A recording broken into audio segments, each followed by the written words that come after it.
Vamos a leer entonces Proverbios 7:6. Porque mirando yo por la ventana de mi casa, por mi celosía, vi entre los simples, consideré entre los jóvenes a un joven falto de entendimiento, el cual pasaba por la calle junto a la esquina e iba camino a la casa de ella, a la tarde del día cuando ya oscurecía, en la oscuridad y tinieblas de la noche.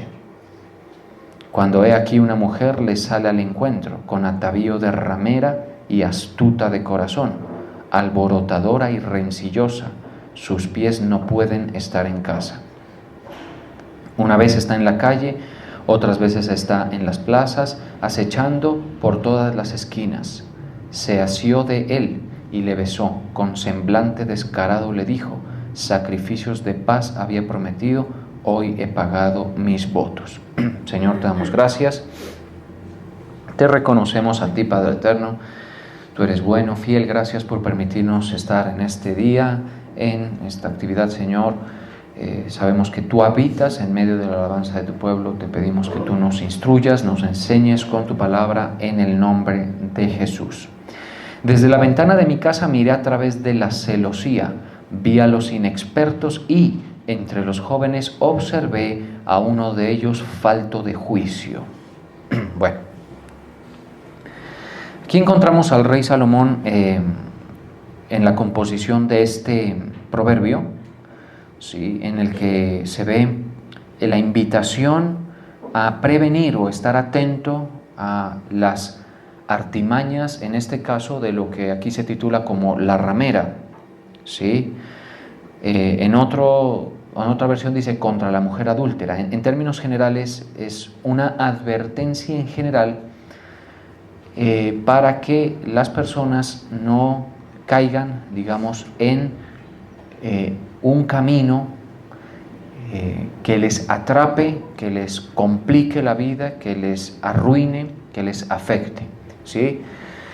Y el rey Salomón dice que, o sea, lo que indica es: viendo yo por la ventana de mi casa, o sea, esto es, digamos, desde el punto de vista del observador, de una persona que, como sabemos, tiene un gran depósito de sabiduría, porque en el caso del proverbista, el rey Salomón, es notable, es más que evidente que Dios le dio una sabiduría muy grande para manejar los aspectos más complejos que se le presentaron en el reino, pero no solamente eso, sino para disertar acerca de los caminos del hombre. ¿Por qué? Porque la sabiduría en el caso del rey Salomón él la pidió para el manejo de las dificultades que se podrían presentar dentro del gobierno de Israel. Como él funcionaba, digamos, en un rol un poco, digamos,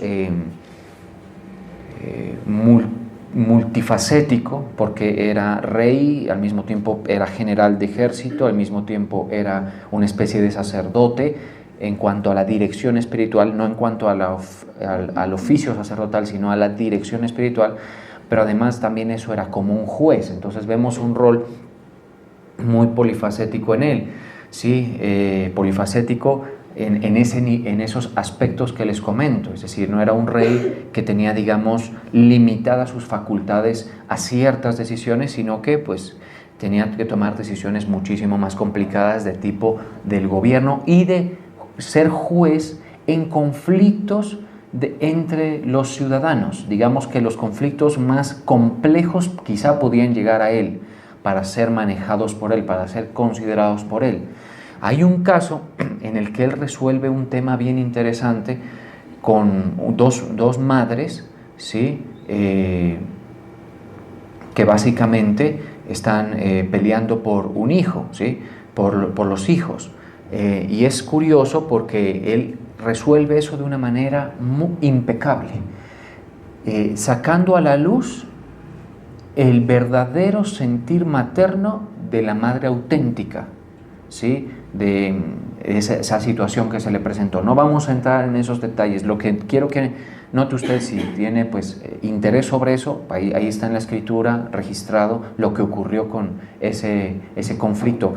Porque los Los conflictos más grandes son cuando hay palabra contra palabra, digamos, ¿no? El uno dice una cosa y el otro dice otra cosa. Y, por ejemplo, si hablamos en cuanto al matrimonio, digamos que uno a veces, por ejemplo, como pastor tiene que manejar cosas en el matrimonio de las personas que consideran preciso sujetar esos asuntos, y uno encuentra que el uno dice una cosa y el otro dice otra, y realmente si uno aísla, digamos, las versiones, uno ve que todos los dos tienen razón. Sí, los dos tienen razón, los dos tienen justificaciones para supuestamente actuar como han actuado y todo. Pero ya, si uno quiere ir a resolver un tema, tiene que ir a las intenciones, y eso es lo que Salomón con la sabiduría, ¿sí?, que Dios le dio, logró hacer, entrar a la intención del corazón, ¿sí? Porque ahí sí ya es más complejo. Muchas veces la situación se construye, las complicaciones se construyen desde su base, que es la intención del corazón, y no la acción en sí misma, o no los pleitos verbales en sí mismos. Bien, entonces eso le sirvió a él para resolver esos tipos de temas, pero también para disertar sobre los caminos del hombre. Entonces, en el caso, por ejemplo, de la sabiduría, siempre es útil para conducir la vida, siempre es útil para resolver conflictos, darle manejo a situaciones complejas que acontecen entre las personas, ¿sí? En este caso, nosotros sabemos que el principio de la sabiduría es el temor al Señor, por supuesto que lo es. Es decir, si usted no teme al Señor, usted está desprovisto de fundamento para ser sabio. Digamos, no es un sabio, no es sabio no temer a Dios, ¿sí? Si una persona no teme a Dios, no está haciendo exhibición de sabiduría, sino de todo lo contrario, ¿sí?, de simpleza o de inexperiencia, o también de falto de juicio, porque aquí menciona al joven falto de juicio. En general, digamos que una persona que ha ido por los caminos de la vida, estos mismos caminos de la vida, las situaciones que se ven todos los días, le enseñan una sabiduría básica, suficiente, digamos, una sabiduría promedio, ¿sí?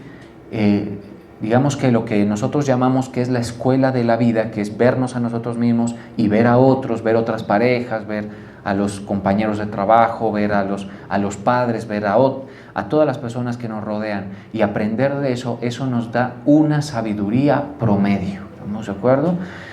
No considero yo que sea suficiente. La sabiduría que sí considero yo, a la luz, por supuesto, de la Escritura, que es suficiente, es la sabiduría que viene de lo alto, porque hay una que dice la palabra que hay una sabiduría que viene de lo alto, ¿sí? Si me permite, tocamos eso rapidito.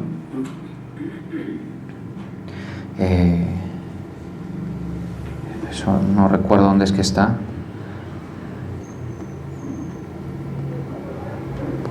A ver, sí, en Santiago, en la carta del apóstol Santiago, dice, Santiago 3:15,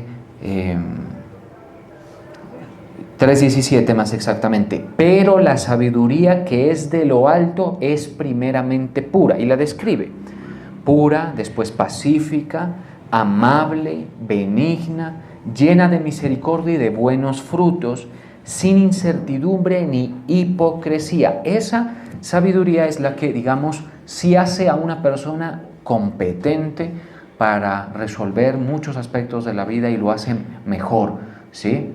Obviamente esa sabiduría no se recibe sino por el Espíritu Santo de Dios en nosotros, o en el caso de Salomón, por una dotación muy especial ya de tipo ministerial. No está al alcance de todos, de todas las personas. Sí hay cosas en el mundo, ¿no? Una sabiduría general promedio, una sagacidad general promedio que no deja de ser útil, por supuesto, ¿sí? Que es más que todo resultado de la experiencia, pero esto ya es otra cosa, ¿estamos de acuerdo? Entonces, esta sabiduría que tiene como base el temor al Señor es la que se construye por medio de la edificación espiritual que el Señor nos ofrece por medio de la enseñanza de la palabra a todos los que nos reunimos a sufrirla, pues, a sufrir la sana doctrina, a sufrir la palabra, a recibir el mensaje del Señor. Ahí está, ¿sí? En contraposición a eso, pues está la juventud. La juventud, digamos que especialmente está en peligro. ¿Por qué? Porque no tiene la experiencia de los años y, por supuesto, si no tiene la experiencia de los años, mucho menos va a tener la sabiduría que viene de lo alto, digamos, que es de lo alto, que es algo que es un proceso de edificación de años y además de parte del Señor. ¿Sí? Entonces nosotros vemos que los jóvenes son presa fácil de cualquier peligro que anda rondando por allí, llámese una mujer astuta, como lo menciona aquí, o llámese cualquier ideología, fíjese, cualquier corriente, cualquier pensamiento que lo conduce, lo aproxima y lo empuja hacia una conducta de impiedad. Eso es lo que ocurre. ¿Estamos de acuerdo? Por eso el rey Salomón dice, si volvemos, dice, porque mirando yo por la ventana, vi por mi celosía, vi entre los simples. O sea, mire, aquí es importante. El rey Salomón es al único que eso le suena bien. Yo no puedo decir, yo desde mi ventana veo la ciudad y digo, veo a los simples. No, sí, a él le suena bien decirlo porque es una persona dotada con la sabiduría de Dios. Pero, ojo, no desde mi perspectiva, desde la perspectiva del Señor, Él ve en el mundo una condición de simpleza en general, aún de los más expertos y practicados personajes en cualquier área. Por ejemplo, nosotros sabemos que hay gente muy hábil en la parte política, ¿sí? Que juegan sus cartas, digamos, de una manera muy sagaz, no siempre correcta. De hecho, eso es lo que más suele presentarse, y es que es escaso el político que maneja correctamente, pero sagaces, eso sí que son. ¿Estamos de acuerdo? Ahora, en otros ambientes de la experiencia, por ejemplo, quizá en las carreras que requieren muchísima habilidad, como por ejemplo sería el derecho, en el litigio y todo eso, también hay gente muy competente en eso. Pero desde el punto de vista de Dios, aún los más practicados en cada una de las áreas son simples cuando, digamos, tienen ausencia o adolecen de la sabiduría que viene de lo alto. ¿Me doy a entender? Son simples. Entonces porque aquí está diciendo algo, se está fijando en uno más simple que el resto.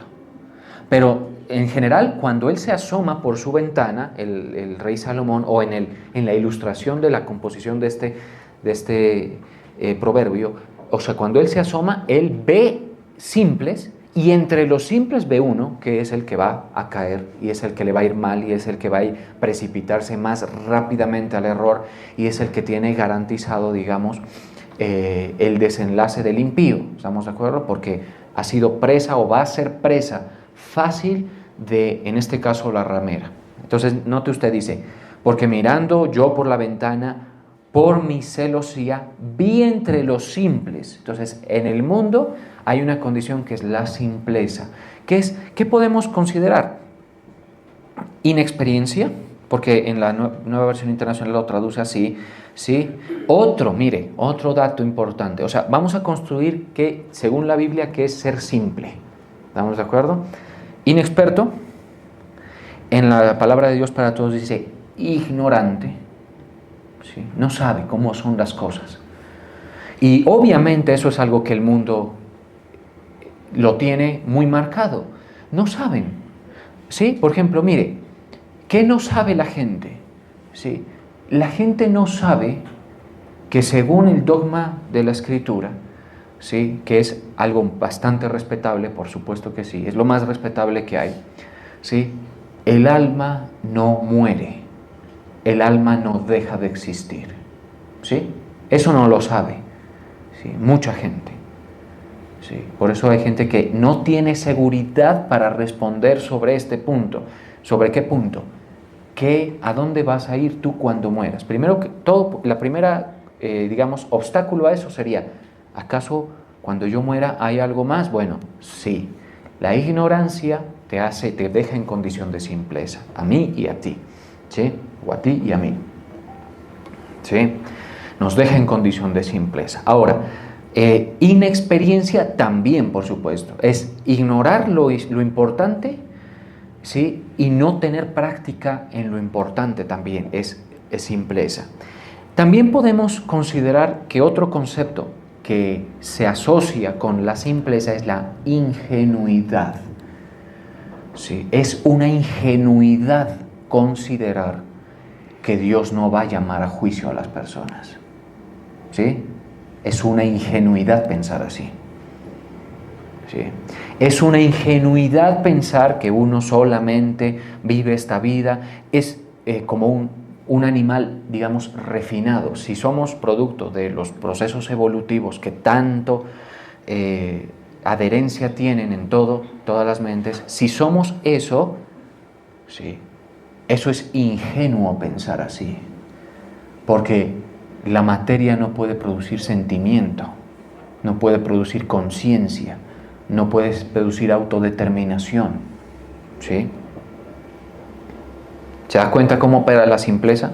¿Cómo opera con sus, digamos, pilares, que son ingenuidad? Es una cuestión de ingenuidad pensar que nosotros somos simplemente producto de un accidente, digamos, cósmico, de condiciones, cuando nosotros basta nada más enterarse un poquito de lo complejo de los equilibrios internos, biológicos que se necesitan para que el cuerpo funcione.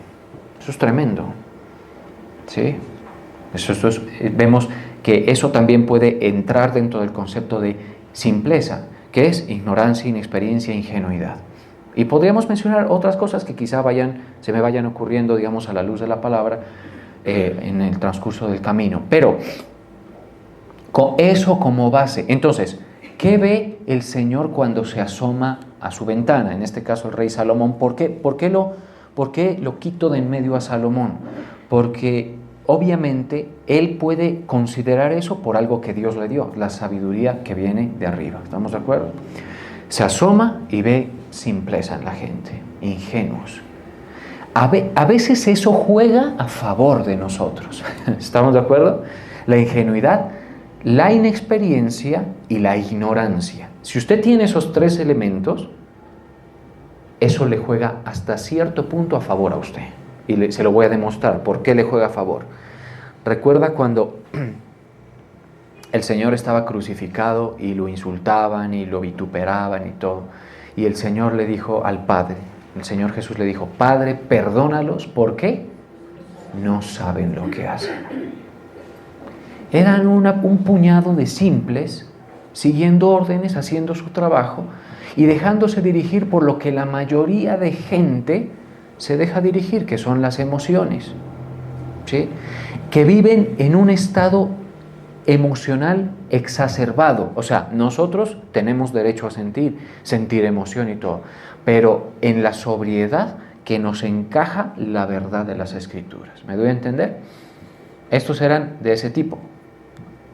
Por lo general, las emociones se exacerban en estados de tumulto, de mayoría, de grupos y todo eso, ¿sí?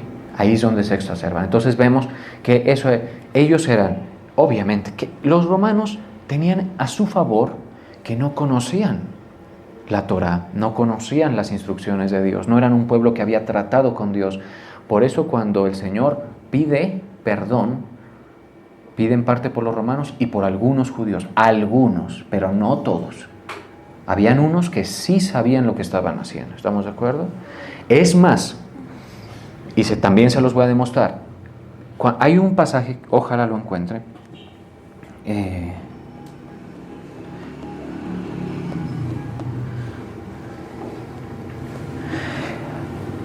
que ya, sí, en Mateo 27-25, ¿sí? Mire, todo lo que dije sin proponérmelo encaja dentro de lo que estábamos comentando. Tumulto. En el tumulto se exacerban las emociones. La gente que vive en una condición de emocional exacerbada se asocia fácilmente con los tumultos, por ejemplo, las barras, digamos, las marchas políticas, todo eso. ¿Sí? El cristiano debe mantener en sobriedad ese asunto. Está circulando por ahí en redes sociales algo que tiene que ver con el Boca Juniors, y hay un niño que habla y dice: vendimos mi Play o rifamos mi Play para venir aquí y ni siquiera entramos y no tenemos entradas. No sé si lo han visto. Bueno, de pronto yo como si soy un consumidor de memes y todo eso. ¿Sí? ¿Sí? Pero pues seguramente ya lo han visto porque eso ha sido noticia y todo. Y uno ve en ese niño una emoción, una pasión y eso cualquiera dice: a ver, ¿qué de malo tiene? ¿Ya se va a meter con eso también usted? Ahí está siempre el aburrido, arruinando el asunto, ahí está. No es correcto eso. ¿Sí? No es correcto. ¿Sí? Esas emociones exacerbadas, ¿sí? En las que la persona es presa fácil del error en cualquier sentido y hace parte del tumulto. Y claro, se lo ve rodeado de gente y en las barras del fútbol y todo eso. No es correcto eso. Ojo, yo lo digo. ¿Sí? Yo lo digo. ¿Sí? Usted está más seguro cuando está eyectado de los tumultos. Está más seguro, sin duda alguna. Usted está más seguro cuando usted hace las cosas con las emociones en control, con las emociones ceñidas. A mí me ha tocado aprender a hacer así las cosas, ¿sí? O sea, yo, por ejemplo, hago cosas y yo veo, por ejemplo, que hay gente que deja de hacerlas porque no lo acompañan. Yo hago las cosas solo, ¿sí? Alguien me dijo: no, es que no he salido en bicicleta porque no hay con quién. Yo solo salgo. ¿Estamos de acuerdo? Hago deporte, pero solo. Claro, porque usted es así, nadie se lo aguanta, dirá alguno. ¿Sí? Pero no es por eso, o tal vez sí, ¿sí? Pero el punto es que yo lo hago porque yo no estoy emocionado por el asunto. Yo estoy comprometido con algunos asuntos en mi vida, ¿sí? Y esto aplica, por supuesto, para aquí. O sea, yo he sido enseñado por la palabra de Dios a hacer las cosas con o sin amigos, con o sin gente, con muchos o con pocos, cuando hay emoción o cuando no hay emoción. ¿Estamos de acuerdo? Porque hay momentos donde uno puede sentir cierta emoción, obviamente, pero tampoco vamos a entrar en un descontrol en ese sentido, ¿sí? No, uno tiene que estar ceñido en sus emociones. Entonces, note usted que los judíos sí sabían lo que estaban haciendo, o por lo menos se les advirtió. Y ellos, claro, porque a veces la simpleza también nos lleva, que es la combinación de la ignorancia, la inexperiencia y la ingenuidad, a decir cosas de las cuales uno no entiende, ¿sí? Los niños tienen eso y los jóvenes un poquito menos que los niños, pero están ahí, ¿sí? Los niños dicen cosas que no calculan lo pesadas que son a veces. ¿Estamos de acuerdo? Por ejemplo, me voy de la casa, ¿sí? Si tiene cierta edad para ello, déjelo que pruebe un poquito de eso, a ver qué tan cómodo es, ¿sí? Para que medio tenga una idea de cómo es, ¿sí? La simpleza lo lleva a decir cualquier cantidad de cosas, ¿sí? Ahora, el problema es que eso a veces pasa a los 15, ahí ya preocúpese. Estamos viendo uno de esos simples, pero que es aún más simple todavía. Es, digamos, una persona que no atiende consejo, que está, mejor dicho, ese es blanco fácil del enemigo y lo va a hacer. ¿Estamos de acuerdo? Pero la ingenuidad en estas personas también les llevó a decir cosas muy fuertes frente al Señor, porque cuando uno dice las cosas frente al Señor también hay que cuidarse. Mire, viendo Pilato que nada adelantaba, en Mateo 27, 24, que nada adelantaba, sino que se hacía más alboroto. ¿Se da cuenta por qué le hablo del alboroto? De las masas, de la gente. ¿Sí? Le aseguro que había unos que estaban allí, ni mucha razón tendrían para entender lo que estaba pasando. Como los de Éfeso también. Hay un alboroto en Éfeso que termina metido hasta el notario y ni saben por qué. ¿Sí? En Éfeso, lean ese caso. ¿Sí? Así son los alborotos, así son las protestas, así son las marchas, así son las hordas de, perdónenme, a nosotros nos dicen los cristianos que somos borregos. Pues yo refuto eso enérgicamente. Borregos, todos esos que están afuera simples. Si no los vieron el 31 de octubre todos en motos, vestidos, pues borregos, hermano. ¿Sí? ¿Haciendo qué? Nada. Ni casco llevaban, por lo menos hubieran disfrazado el casco. Sí. Yo desde mi vehículo con mi familia, viendo al tumulto, en la ventajosa posición de estar iluminado por la palabra. Escoja usted qué quiere para su vida. ¿Sí? Ahora a mis hijos les tocará escoger eso en algún punto, pero yo ya lo escogí. Yo tengo practicadito y hace mucho tiempo escogí este camino. Lo escogí. ¿Sí? Y obviamente es riesgoso este camino, pero me lo decido jugar así también, con los riesgos que lleva. Esas masas. Ahora, eso se da así. La gente ni sabe. A veces ni saben los criterios que hay que tener en cuenta para orar. ¿Sí? Dicen, hagamos cadena de oración. Ni saben para qué, ni por qué. Son gente que está por fuera de la sujeción, no entienden las cosas. Son gente simple. ¿Sí? Nunca se deje asesorar usted por un simple. ¿Sí? No lo va a llevar a ningún lado. Y sepa que en los tumultos muy fácilmente usted se amalgama con la simpleza.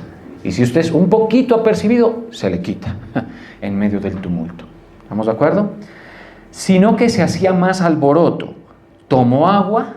¿Qué hizo Pilato? Se lavó las manos delante del pueblo diciendo, inocente soy yo de la sangre de este justo, de Cristo.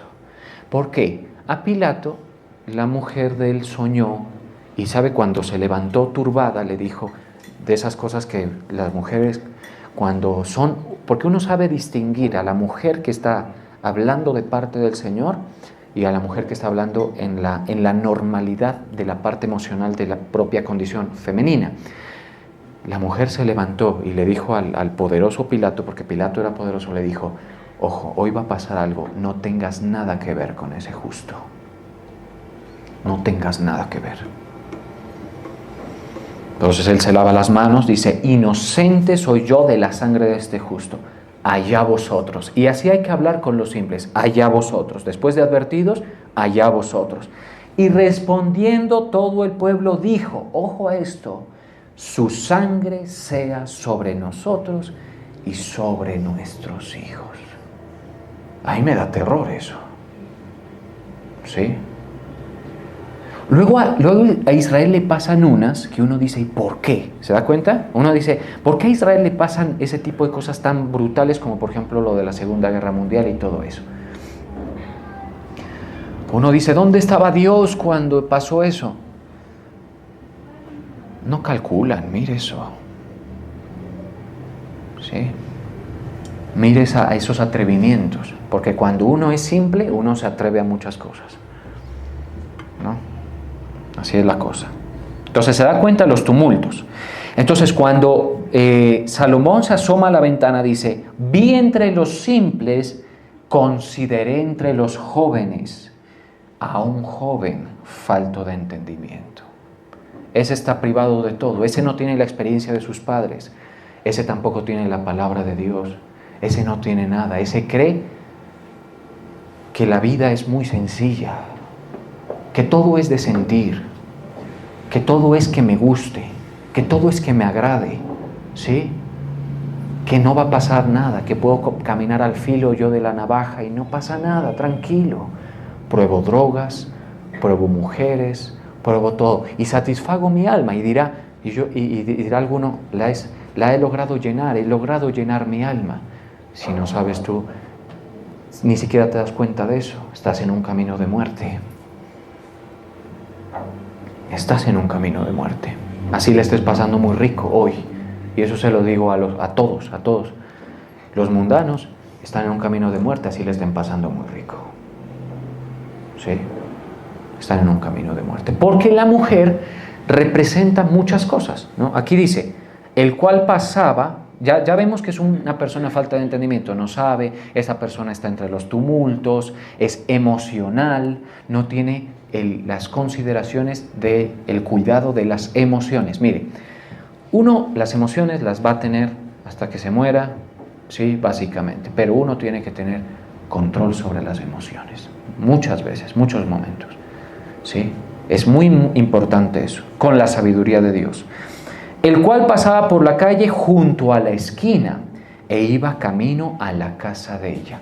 El simple, este joven, falto de entendimiento, se conduce a escondidas a donde la ramera, ¿sí? O donde el pecado, o donde lo prohibido, o donde lo que no es conveniente hacer. E iba camino a la casa de ella, a la tarde del día, cuando ya oscurecía, ¿sí? En la oscuridad y tinieblas de la noche. Cuando he aquí una mujer le sale al encuentro, con atavío de ramera y astuta de corazón. Esa es la figura de todo lo que se encuentra uno en el camino ancho, ¿sí? Mire, detengámonos un momento ahí. Hay un pasaje en la Escritura.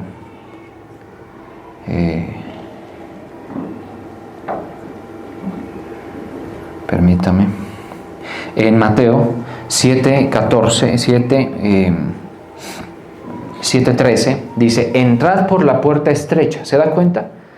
O sea, en los caminos, el de la salvación, el de la vida es estrecho.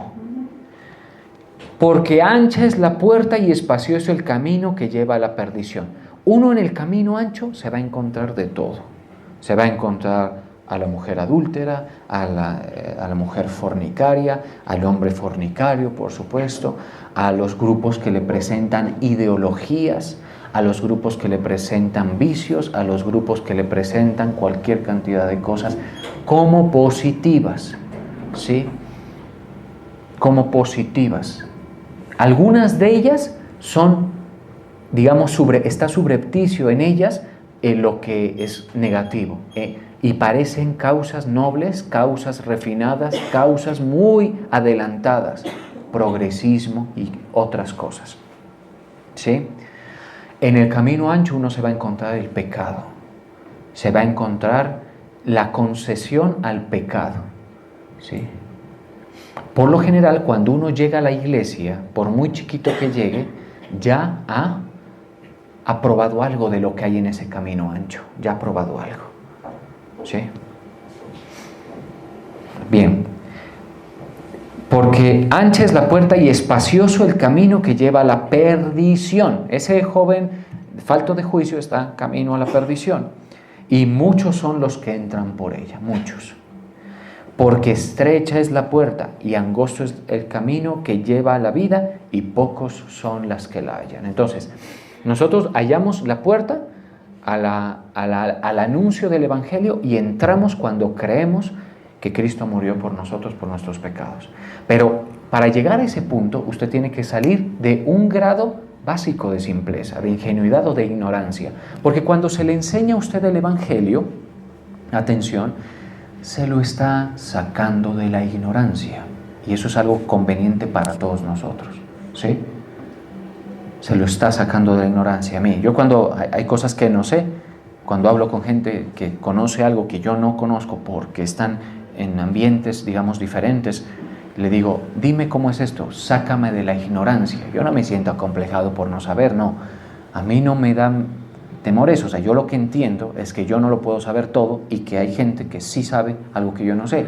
En el término de la simpleza espiritual que estamos hablando, no hay mayor provecho que sacar de la ignorancia a la gente, decirle estas cosas, hacerle conocer, ¿sí? Ya, por ejemplo, algunos de ustedes, aquí tengo que ser más selectivo con lo que digo, algunos de ustedes ya están en otro nivel, vuelan en otro nivel, son muy instruidos. Hay gente que casi que ya tiene respuesta, cuando le vienen a consultar a uno, ya han dado una respuesta correcta, han gestionado bien un asunto. Instruidos, conocedores. Esas personas merecen una posición, digamos, de cierto liderazgo dentro de la iglesia, ¿sí? Por supuesto, quien está al frente del proceso, el pastor, yo casi que no tengo margen. Yo tengo que, si yo no tengo carisma, no tengo, digamos, ¿qué podríamos decir? El factor X, digamos, ¿no? para coger más así, llegarle a la gente. Yo no tengo, ¿qué más puedo decir? No se me ocurren muchas cosas más, ¿no? De cuestiones humanas, ¿no? Palabras lisonjeras, ¿sí? Porque esa mujer ramera, eso sí que lo tiene, ¿sí? Si tú ves una iglesia que utiliza la lisonja y la salamería para construir el discipulado, aléjate. Se parece a la ramera, ¿estamos de acuerdo? Así te va a hablar alguien que quiere verte caer, así te va a hablar una pecadora, ¿sí? Porque ustedes me dirán, es que usted nunca dice Cristo te ama. ¿Y usted cuándo vio al apóstol Felipe diciéndole al etíope Cristo te ama? ¿Lo vio alguna vez? Pregunto. Jamás. Cristo ya nos amó. Y ahora lo que quiere es que nosotros recibamos el amor de la verdad para ser salvos. Es diferente, ¿sí? No voy a poder ni siquiera leer un verso sin terminarlo. Bueno, el amor de la verdad. Ese sí es más importante que todos. Atención a lo que viene.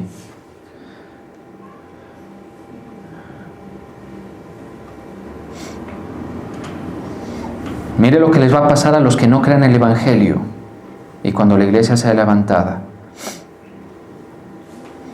De 2 Tesalonicenses 2:5. ¿No os acordáis de cuando yo estaba todavía con vosotros? Os decía esto. Y ahora vosotros sabéis lo que lo detiene a fin de que a su debido tiempo se manifieste. Está hablando del anticristo. Porque ya está en acción el misterio de la iniquidad, solo que hay quien al presente lo detiene. Esa es la iglesia y el Espíritu Santo.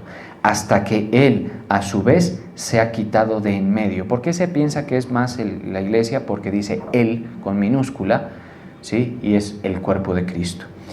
De en medio, y entonces se manifestará aquel inicuo a quien el Señor matará con el espíritu de su boca y destruirá con el resplandor de su venida.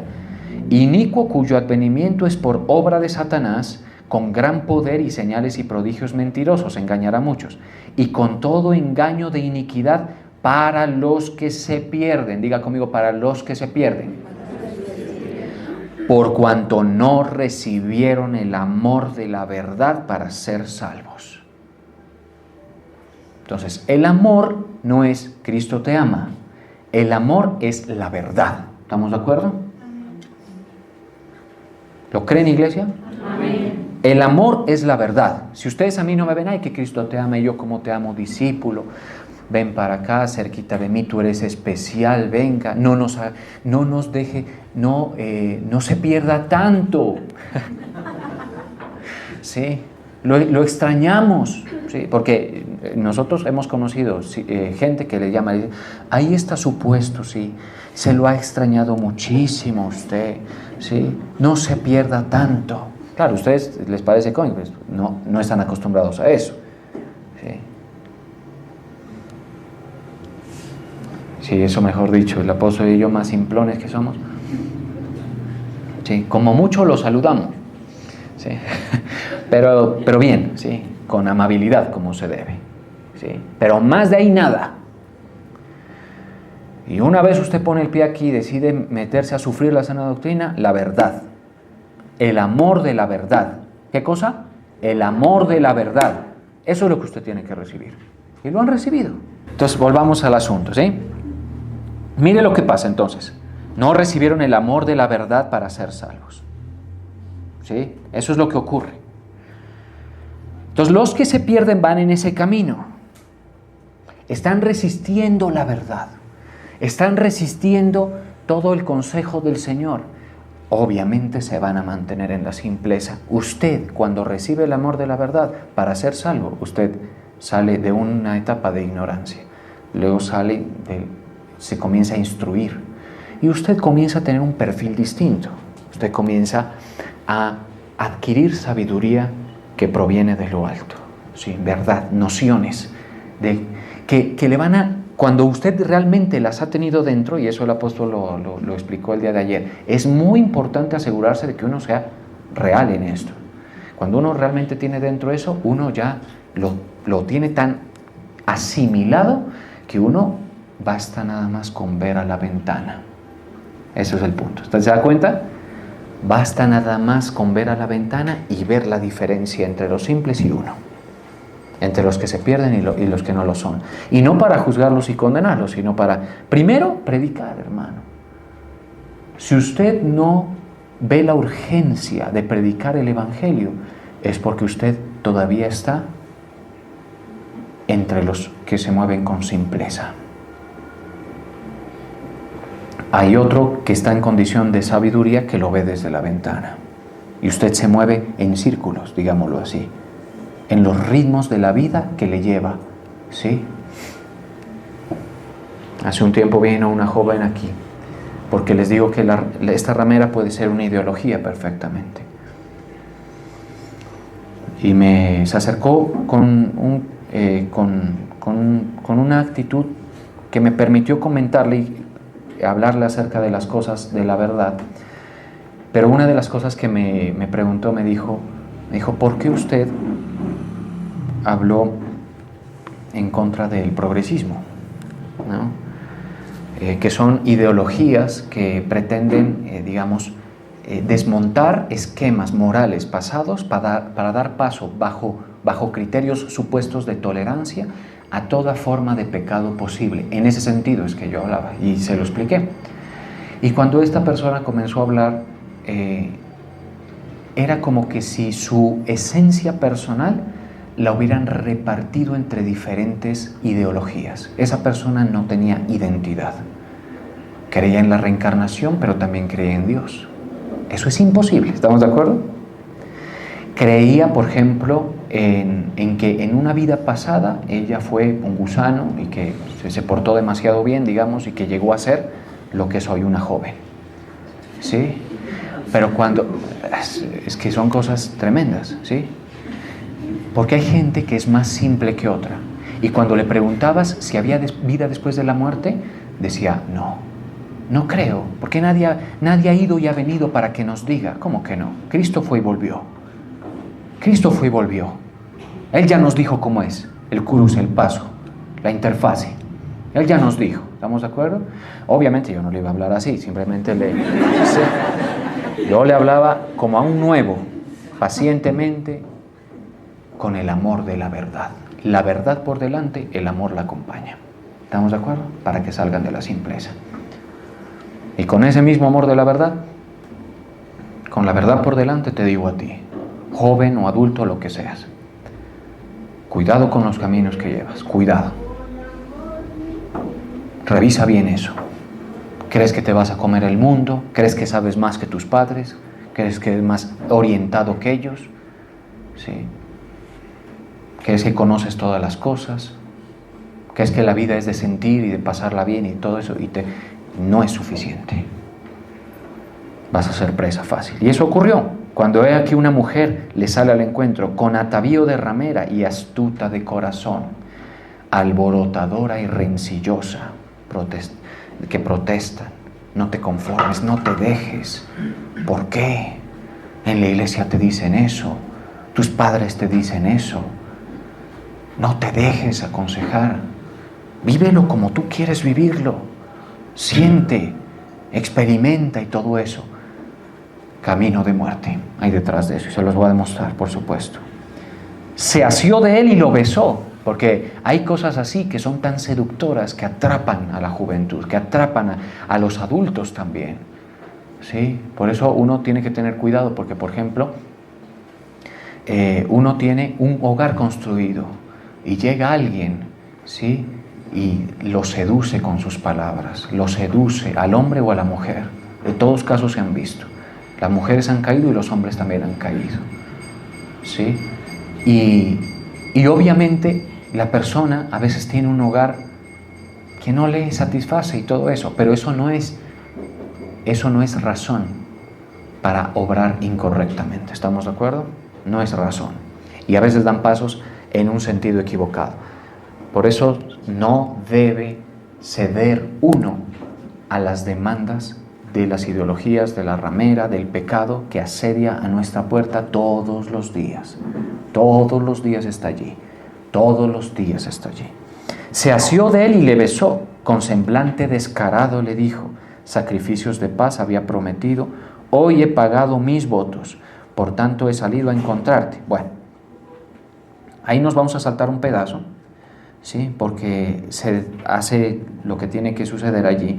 Y luego dice, mire, lo rindió con la suavidad de sus muchas palabras. Por eso es que nosotros, o por lo menos yo y ministerialmente tenemos ese ADN, no lisonjeamos, no adulamos la condición, y menos perversa que todos tenemos, incluyendo a su distinguida persona. ¿Sí? Bien. Lo obligó con salamería de sus labios, al punto se marchó tras ella como va el buey al degolladero, y como el necio a las prisiones para ser castigado. Así van los jóvenes a las pandillas, a los grupos, a las barras, a los tumultos. Así va el hombre o la mujer mayor que deja el hogar y va en pos del adulterio. Así va el joven presa fácil de las ideologías de simples que guían a simples para que al final sea una bola de simples que hasta votando son malos. ¿Sí? ¿Sí se da cuenta? O sea, el asunto es complejísimo. ¿Sí?